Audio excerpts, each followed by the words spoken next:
Tudo bem com vocês? Quero estar trazendo mais uma mensagem de vida para vocês.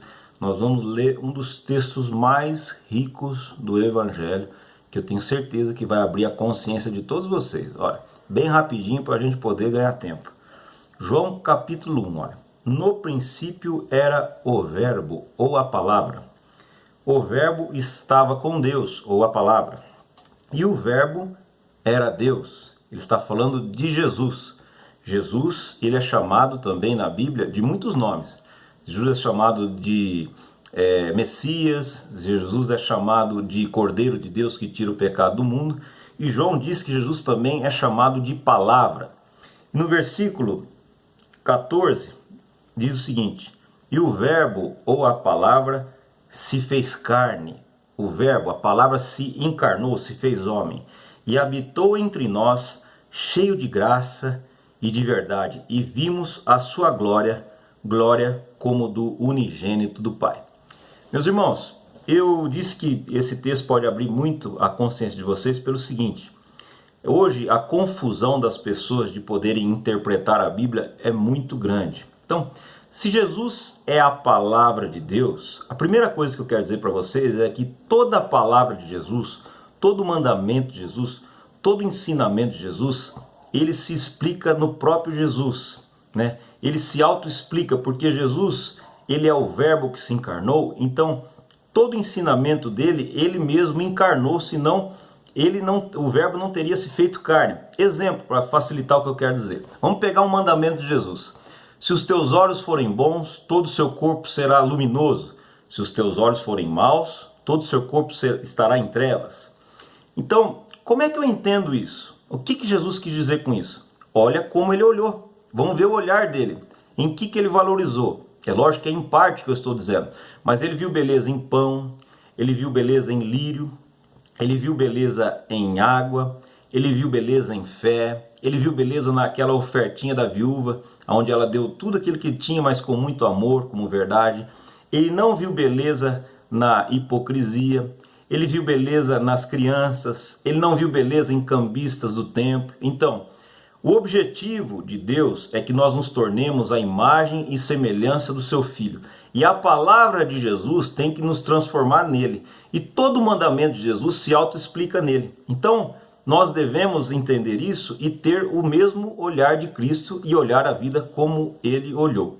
A segunda coisa que eu quero dizer para vocês entenderem é o seguinte: que como Jesus é a palavra de Deus, nem sempre ele ensinou. As mímicas de Jesus falam, é palavra encarnada, e nós aprendemos com Jesus em cada movimento dele. Exemplo, a passagem da mulher adúltera, onde as pessoas tacam pedra nele e ele chega naquela mulher, fica sozinho com ela e ele fala: eu também não te condeno, e vai, não peques mais.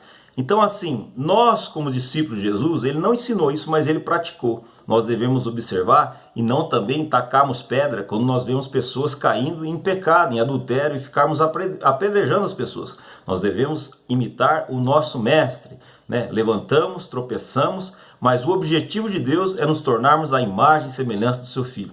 Número 3, para encerrar, para vocês entenderem, como é que eu faço para poder interpretar a Bíblia? Porque hoje tem pessoas que não fazem confusão entre o Antigo Testamento, entre o Novo Testamento. Ora, se Jesus é a palavra, nós devemos hoje interpretar o Antigo Testamento a partir de Cristo, a partir da palavra. Então toda a revelação de Deus no Antigo Testamento, ela foi sendo dada gradativa à medida da capacidade dos ouvintes. Não é que Deus era diferente, o homem era diferente, e Moisés, ele veio trazer as suas leis nas tábuas de pedra.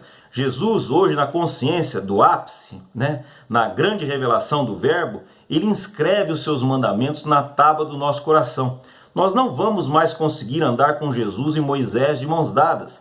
Se Jesus tivesse vindo naquela época, você ia dar caviar para macaco. Então Jesus enviou Moisés, e hoje nós temos o Espírito de Deus, Jesus, dentro de nós, com as suas palavras e com os seus mandamentos. Então nós interpretamos a Bíblia a partir de Jesus. E aquilo que não cabe mais no Espírito do Evangelho sai. Não vamos rasgar a Bíblia, mas nós devemos... A Bíblia diz que muitas coisas caíram em caducidade e que era a sombra do que havia de vir. Exemplo, o fim da lei é Cristo, para a justiça de todo aquele que crê. Hoje a palavra de Deus é Jesus Cristo, né? E não dá mais para nós andarmos com Cristo e Jesus de mãos dadas. Sermão da Montanha mostra muito claro isso. Ouviste o que fora dito? E ele cita Moisés, né? Um exemplo. Ouviste o que fora dito? Olho por olho, dente por dente. Eu, porém, vos digo, se te der um tapa, você dê a outra face. Se te forçar a andar uma milha, vai com ele duas. Hoje, na consciência do discípulo, nós temos uma consciência mais elevada ainda para podermos praticar aquilo que Jesus nos ensinou. Hoje, nós não pagamos mal com o mal mais. Hoje, se o teu inimigo tiver fome, dá de comer. Se o teu inimigo tiver sede, dá de beber. Que Deus abençoe a todos, que essa singela palavra, que é simples, mas não é simplória, possa poder persuadir e abrir a consciência e o entendimento de cada um de vocês. Jesus é a palavra de Deus. Quando for ler a Bíblia, sempre se norteia pelo verbo, o teu Senhor, o único mediador entre Deus e os homens. Deus abençoe a todos.